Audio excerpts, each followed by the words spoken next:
Le Bitcoin est actuellement en train de travailler sa dernière zone de résistance qui est directement les 24 000 $, comme tu le vois ici, marqué par ce spike de volume profile. Si jamais il arrive ici à casser, donc à clôturer daily aujourd'hui au-delà des 24 000 $, alors on risque d'assister à une accélération haussière même très rapide, étant donné que comme tu le vois ici, on a un énorme creux de volume profile qui pourrait permettre au Bitcoin de revenir directement aux 28 voire même 29 000 $.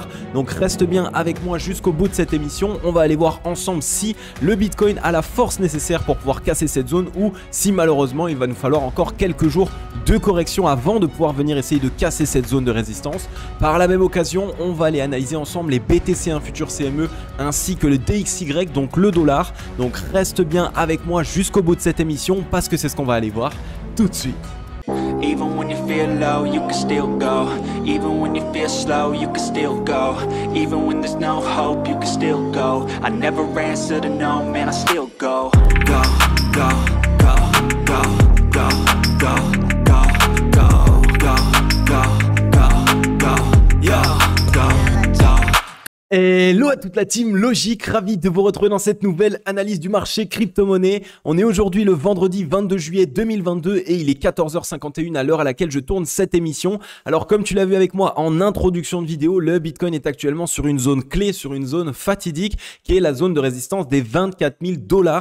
Actuellement, nous avons un dernier spike de volume profile qui nous bloque le prix sur cette zone des 24 000. Mais si jamais aujourd'hui on arrive à assister à une clôture daily au-delà de cette zone, on risque très rapidement d'assister à une accélération acheteuse. Donc reste bien avec moi dans cette émission, c'est ce qu'on va aller voir ensemble. Juste avant de démarrer l'émission, mon ami, comme tu le sais, n'hésite pas à mettre un gros like et un gros commentaire, ça fait vraiment super plaisir. C'est totalement gratuit, ça récompense à 100% mon travail et surtout, ça permet à la chaîne de se développer de mieux en mieux et vraiment ça fait super plaisir. On est ici sur le Scalpex Index, un crypto fear and greed dans la peur 33, donc on a vraiment bien remonté sur cet indicateur en seulement 2 jours. Je te rappelle qu'il y a 2 jours maintenant, on était toujours dans l'extrême peur 20, donc en seulement 2 jours sur un petit rebond, j'ai envie de dire, on a déjà ici récupéré 13 points sur cet indicateur, ce qui n'est pas le meilleur des signaux possibles. Généralement, on aime bien implémenter un bottom dans la peur ou dans l'extrême peur afin de pouvoir évidemment prendre de court un maximum de shorters. Donc cette petite indication qu'il faut qu'on garde en tête, attention, le marché est ici un petit peu dans l'euphorie trop rapidement.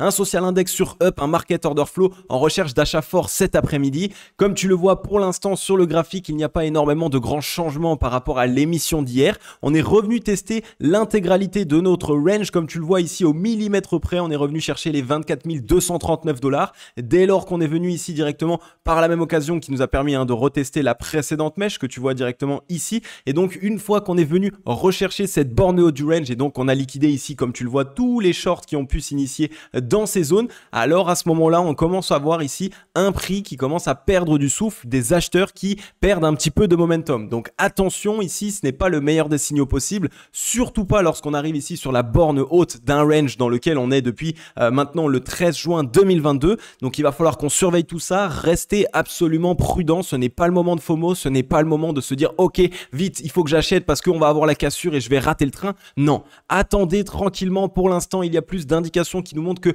à court terme, les acheteurs s'essoufflent et donc on pourrait avoir soit une consolidation, soit un léger retracement. Et là, évidemment, en tant qu'investisseur malin, sur un retracement, on pourrait essayer d'initier des positions d'achat. Donc pour l'instant, on reste prudent. On voit que le prix est venu échouer une première fois dans cette zone de résistance. On a donc assisté ici à une première correction. On est revenu chercher les 22 361 $ et on est en train d'assister à un rebond. Donc comme tu le sais, pour l'instant, en 4 heures, on est toujours dans une dynamique haussière, étant donné qu'on a validé ici ce double bottom. Donc là, ce premier double bottom a été validé. Donc c'est une très bonne indication. La dynamique pour l'instant est toujours haussière. Maintenant, attention, il faut qu'on reste prudent. Il ne faut surtout pas que l'on voit ici un M-top se dessiner parce que là, ce serait un mauvais signal et ça montrerait que les vendeurs reprennent la main, reprennent la dynamique ainsi que le momentum. Et donc là, il faudra vraiment rester attentif à ce qu'il pourrait se passer par la suite. Donc pour l'instant, on est sur la borne haute. On n'a pas de gros signal de momentum acheteur pour pouvoir casser cette zone. Donc soit on va assister à une consolidation, soit on risque d'avoir ici une première correction pour par la suite, pourquoi pas, permettre aux acheteurs de récupérer de la force. Donc reste bien prudent, on va aller voir ça évidemment plus en détail sur les graphiques et surtout, c'est ce qu'on va aller voir tout de suite. Juste avant la team de démarrer directement l'analyse graphique du Bitcoin, vous le savez, nous sommes actuellement 15 100 membres de la team Logic, ça fait vraiment super plaisir.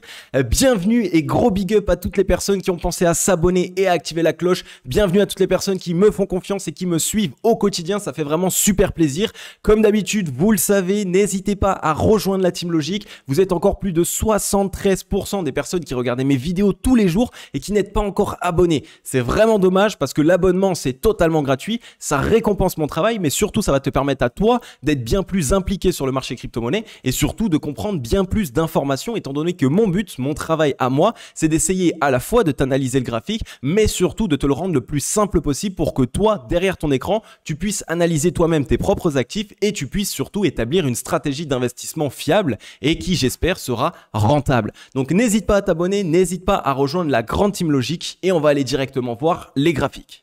Ok, nous voilà donc sur le Bitcoin en daily. Pour l'instant, on est en train de lutter, on est en train d'essayer vraiment de jouer avec cette dernière borne haute, cette zone de résistance, la borne haute de notre range qui nous bloquait ici sur le 14 juin 2022. Donc on est actuellement ici juste au contact de cette zone. Attention maintenant, vous le savez, lorsqu'on est au contact d'une zone de résistance et qu'on voit que le prix commence à faiblir petit à petit, eh bien généralement ce n'est pas le meilleur des signaux possibles. Donc il va falloir qu'on reste prudent et qu'on s'assure de la clôture daily qui aura lieu ce soir. Donc comme tu le vois, on est vraiment ici sur une zone, j'ai envie de dire, intermédiaire, une zone pivot. Si on la casse, alors c'est l'accélération acheteuse directement de la part des acheteurs, puisque on va s'imbriquer dans ce creux de volume profile. Un creux de volume profile, qu'est-ce que c'est? C'est simplement une zone dans laquelle il n'y a pas eu beaucoup de combats, il n'y a pas eu beaucoup d'échanges dans le passé, donc il n'y a pas eu beaucoup d'acheteurs, beaucoup de vendeurs, ce qui constitue simplement une zone qui est très facile à franchir. Donc ici, le Bitcoin pourrait très facilement repartir à la hausse, tandis qu'il a eu énormément de mal à repartir à la hausse dans ces zones, donc dans ces spikes de volume profile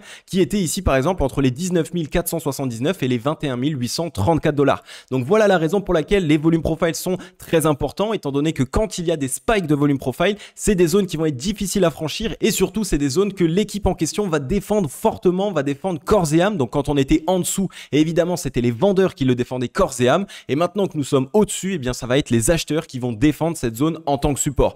Donc on surveille bien tout ça. Pour l'instant, on n'a pas d'indication de cassure, de breakout imminent. Au contraire, même j'ai envie de dire, on a eu une première mèche de liquidation qui est bien passée ici pour liquider tous les shorts qui avaient pu positionner leur stop loss au-dessus des 23 000 dollars. Donc ici, on est bien allé liquider les shorts. Maintenant, attention à un mouvement dans le sens inverse pour aller à minima chercher quelques positions longues pour pouvoir évidemment permettre de récupérer des liquidités au whale et ensuite essayer de les initier à l'achat pour réaliser un réel breakout. Donc si on regarde sur le RSI, on voit qu'on est venu casser les 50 de RSI. Je t'en ai parlé, lorsqu'on vient casser les 50 de RSI en daily et qu'on revenait à la base des 30 de RSI, généralement on a plus de probabilité de revenir les tester en tant que support afin de s'assurer que les acheteurs défendent bien cette zone et arrivent à maintenir ici le momentum au-dessus de cette zone. C'est vraiment la zone pivot, les 50 de RSI. Si on passe en dessous, les vendeurs récupèrent le momentum et donc risquent ici d'asseoir à nouveau un mouvement baissier plus important. Par contre, si les acheteurs ici reviennent juste au contact des 50, alors ça va leur permettre de récupérer de la force et par la suite essayer de renvoyer un mouvement plus fort, évidemment pour essayer d'aller chercher cette fois-ci la zone des 70 de RSI et donc la zone de surachat. Donc le RSI pour l'instant nous montre un léger essoufflement au-delà des 50 de RSI. Le fait d'être au-dessus des 50 de RSI en daily, c'est un très bon signal. Ça nous montre que les acheteurs ont récupéré le momentum en daily.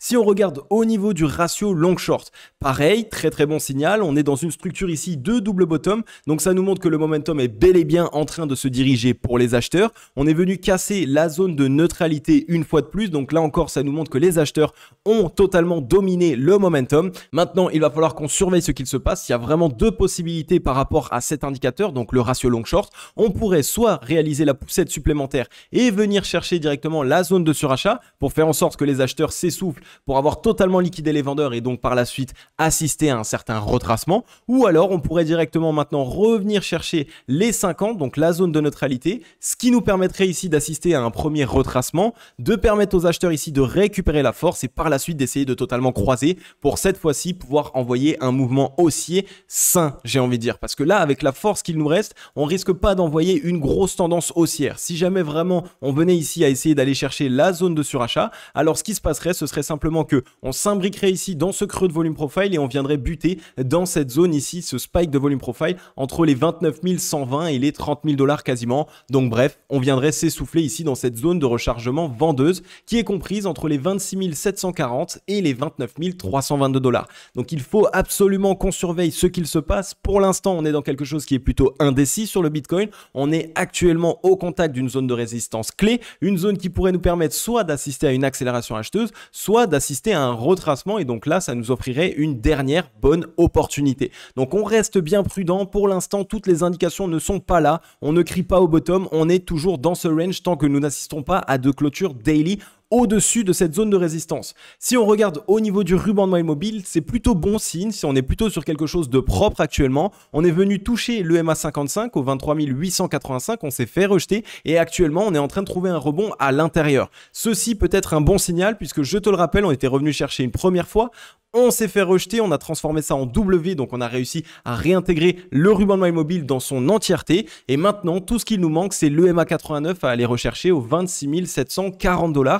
Et le MA89 concorde tout à fait ici avec notre fameuse zone de rechargement vendeuse. Donc on surveille bien tout ça. On pourrait assister à une accélération acheteuse de la part du Bitcoin sur les jours à venir et par la suite assister à une certaine correction, donc simplement pour revenir chercher la zone de cassure en tant que support. Mais inversement, on pourrait aussi se faire rejeter, revenir chercher une zone de support, tout le monde se dirait ok, c'est le moment de shorter, il faut vendre nos positions, on va partir plus bas, et finalement là, à ce moment-là, on peut essayer de prendre à contre-pied tout le monde et repartir totalement à la hausse. Donc on surveille tout ça. Le Bitcoin dans un instant T n'est pas totalement décis, donc il n'a pas encore pris sa décision. Il va vraiment falloir qu'on surveille la clôture daily d'aujourd'hui. Si on regarde maintenant au niveau du MACD, attention, on voit qu'on est en train d'assister légèrement à une perte de la part du momentum. Je t'en ai parlé, on était bien ici en train de tenir des bottoms au-delà de la zone de neutralité, mais malheureusement pour l'instant on commence à avoir de la peine ici à réaliser des tops de plus en plus haut. Donc ça montre un premier affaiblissement de la part du momentum. On pourrait, j'ai envie de dire à court terme, essayer de revenir tester la zone de neutralité, et si jamais la zone de neutralité tient et donc que les acheteurs valident bien ici qu'ils détiennent le momentum et qu'ils ne veulent pas le lâcher, à ce moment-là on pourrait trouver rebond dessus et donc essayer d'assister cette fois-ci à la reprise acheteuse et donc à la fameuse accélération acheteuse. Donc on surveille bien tout ça. Pour l'instant ce n'est pas le moment de FOMO, on attend des indications claires et nettes. Je t'en ai parlé, la zone ici des 23 370 $, ça va être la zone clé. Si on clôture daily au-dessus, alors ce week-end risque d'être une accélération acheteuse. Si malheureusement on ne clôture pas au-dessus, alors on risque d'être simplement ici sur un fake out, ce qui aura permis à liquider les shorts. On vient par la suite rechercher une zone de support pour que tout le monde se dise c'est la fin, le Bitcoin va repartir 15 000 $, etc. comme on l'a vu ces derniers temps. Donc on calme un peu l'euphorie et seulement par la suite on renvoie un certain rebond. Ensuite, on est ici sur les BTC1 Futur CME et comme tu vas le voir, les BTC1 Futur CME sont aussi, eux, dans cette certaine indécision. Ils ont l'envie de renvoyer le prix à la hausse, mais on a vraiment l'impression que le momentum acheteur commence un petit peu à peiner. Simplement parce que, comme tu le vois, on a ce gap ici, là, ce trou dans le prix qu'il va falloir revenir combler. Je t'en ai déjà parlé maintes et maintes fois. Les gaps sur les futurs CME, c'est des zones que nous avons l'habitude de revenir chercher. Donc, dans tous les cas, même si ici, on venait simplement à venir chercher une zone de support, donc une certaine correction, dans tous les cas on risque par la suite de trouver rebond pour venir combler ce gap. C'est la raison pour laquelle il faut qu'on surveille la clôture daily d'aujourd'hui, parce que si on clôture du coup bien ici sur cette zone, sans aucun problème, les BTC1 Futur CME vont peut-être essayer de chercher à pousser pour aller combler le gap. Et étant donné qu'on est vendredi et donc il va y avoir le week-end et que les futurs CME ne seront pas présents, je doute que nous assistions à une accélération acheteuse qui nous rapprocherait ici d'un gap à combler alors que les professionnels ne sont pas présents. C'est pas des choses qu'on fait généralement. Donc ce qu'on pourrait faire, c'est assister à une petite mèche sur cette journée. Finalement, on la revend.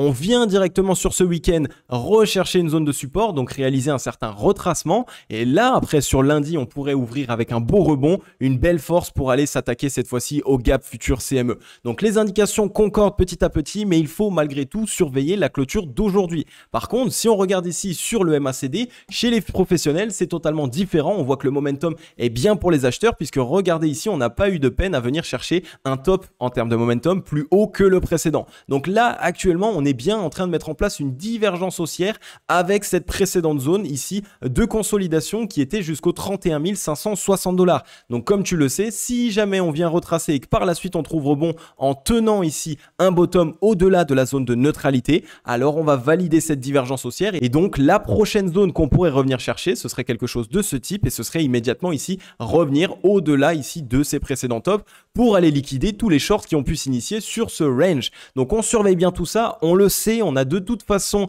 des positions short à aller liquider. On a eu beaucoup trop de shorts qui se sont initiés. On a de toute façon pas mal de gaps puisqu'on a même un deuxième gap ici entre les 34 560 et les 35 430 $ qu'on risque de revenir combler là aussi incessamment sous peu. Maintenant, il faut qu'on surveille évidemment pour essayer de choper la meilleure opportunité possible. Ce léger retracement pourrait vraiment nous offrir la dernière opportunité avant l'accélération acheteuse. Donc on surveille bien tout ça, on reste prudent. Les BTC1 Futur CME de toute façon nous valident bien qu'on risque d'avoir une reprise incessamment sous peu, mais maintenant il va falloir qu'on essaye de s'assurer que cette reprise se fasse pas aujourd'hui, mais qu'elle se fasse bien sur le début de semaine prochaine. Et ensuite, évidemment, on est sur mon indicateur de bottom ultime qui est simplement le dollar. Comme tu le sais, on a une décorrélation entre le Bitcoin et le dollar, ce qui veut simplement dire que si le dollar part à la hausse, alors le Bitcoin perd de la valeur, et si le dollar perd de la valeur, alors le Bitcoin prend de la valeur. Donc nous, pour nous assurer d'un bottom, j'ai envie de dire fiable sur le Bitcoin ainsi que sur le marché crypto, on va attendre réellement que le dollar commence à corriger, et on ne parle pas simplement d'une correction ici en V-bottom, on veut vraiment voir ici un M-top se mettre en place, une structure de retournement baissière pour nous assurer que le dollar a fini son bull run, et donc que potentiellement le Bitcoin lui peut essayer de revenir à nouveau dans un marché haussier et peut-être même un deuxième bull run. Donc on surveille bien tout ça ici, on veut voir le dollar corriger. Pour l'instant, les signaux sont très bons. On a vu ici, évidemment, on l'avait vu ensemble dans les précédentes émissions, que les acheteurs ici commençaient à perdre de la force et que les vendeurs, eux, en ont profité pour renvoyer le prix plus bas, ce qui est un bon signal. Maintenant, ce qu'on attend, c'est vraiment de voir ici un deuxième rebond, mais surtout un top du coup qui sera plus bas que le précédent top. Là, à ce moment-là, on aura une structure de M-top. Là, à ce moment-là, on sera assuré que les acheteurs n'ont plus la force pour continuer à pousser le dollar plus haut, mais que au contraire, les vendeurs, eux, vont prendre la main et donc cette fois-ci, ils vont essayer d'entraîner le dollar plus bas. Le signal qui est vraiment très bon maintenant sur le dollar et qui pas nous assure, mais nous envoie déjà un très bon signal pour potentiellement avoir une correction sur le dollar, c'est cette divergence baissière qui s'est mise en place. Donc le M-top, comme tu le vois ici, avec le momentum qui n'arrive pas à faire un top plus haut que le précédent, comme tu le vois à ce niveau-là. Et en plus de ça, on a cassé la zone de neutralité ainsi que la ligne de coût. Donc là, c'est tout ce qui nous montre que la divergence baissière est en train de se valider, donc que les vendeurs sont en train actuellement de récupérer le momentum et que les acheteurs, eux, sont totalement essoufflés et qu'ils n'arrivent pas à continuer à faire partir le prix plus haut. Donc là, c'est un très bon signal. C'est sans doute une question de jours, peut-être sans doute de semaines, étant donné qu'aujourd'hui on est vendredi, je nous vois mal créer un énorme dip sur cette semaine. Peut-être que la semaine prochaine, du coup, on va ouvrir avec 2-3 jours à la hausse, tout le monde va se dire ok, le dollar reprend à la hausse, le Bitcoin lui va partir aux oubliettes,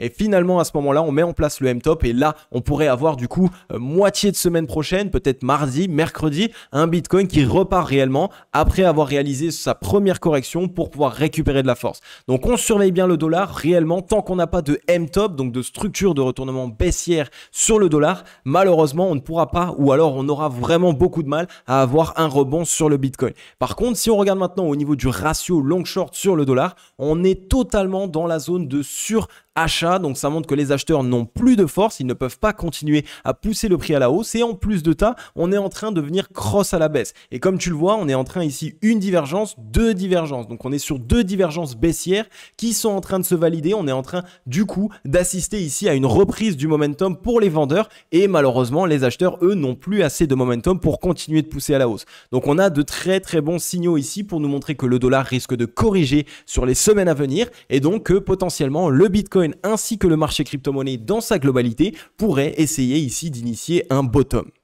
Ok la team logique, j'en ai fini avec cette émission. Comme d'habitude, j'espère qu'elle vous aura plu un maximum. Si c'est le cas, n'hésitez pas à soutenir avec un gros like et un gros commentaire, ça fait vraiment super plaisir. Et si toi qui regardes cette émission, si tu en es encore jusque là mais que tu n'es pas encore abonné, je t'invite simplement à t'abonner et à activer la cloche. C'est totalement gratuit et ça va te permettre d'être au courant de toutes les prochaines émissions que je vais poster sur la chaîne YouTube. En tout cas les amis, vous me faites vraiment super plaisir ces derniers temps, vous me régalez, vous êtes extrêmement présents malgré ici un marché qui est plutôt, j'ai envie de dire, instable, et ça fait vraiment super plaisir. Ça montre qu'on est vraiment en train de créer une communauté de passionnés, mais surtout de personnes qui ont envie d'en apprendre plus et d'en connaître plus sur le marché crypto-monnaie. Et justement, dans ce but, pour la majorité, vous le savez maintenant, je travaille depuis plus de 8 mois maintenant sur 3 nouvelles formations, des formations extrêmement complètes qui vont vous aider à passer de débutant à intermédiaire, voire même confirmé sur le marché crypto-monnaie. Vous allez pouvoir avoir entre les mains des réelles stratégies d'investissement d'investissement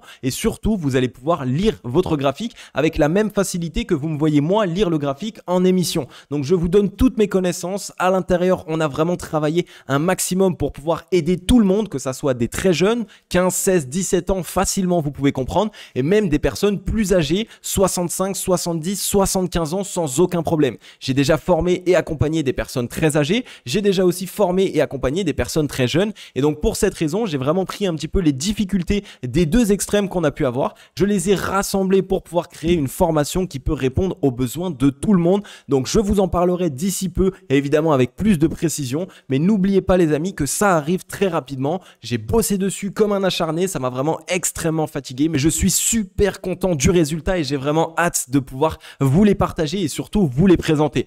Donc voilà, maintenant que je vous ai dit ça, maintenant que vous le savez, gardez bien ça en tête. N'oubliez pas de continuer ici, d'essayer d'en apprendre plus sur le marché crypto-monnaie, sur les graphiques, sur l'analyse, parce qu'après une correction de l'ordre de 80 à 85% sur le marché crypto-monnaie dans sa globalité, après cette énorme correction, on était aux 70 000 sur le Bitcoin, on est allé chercher les 18-17 000.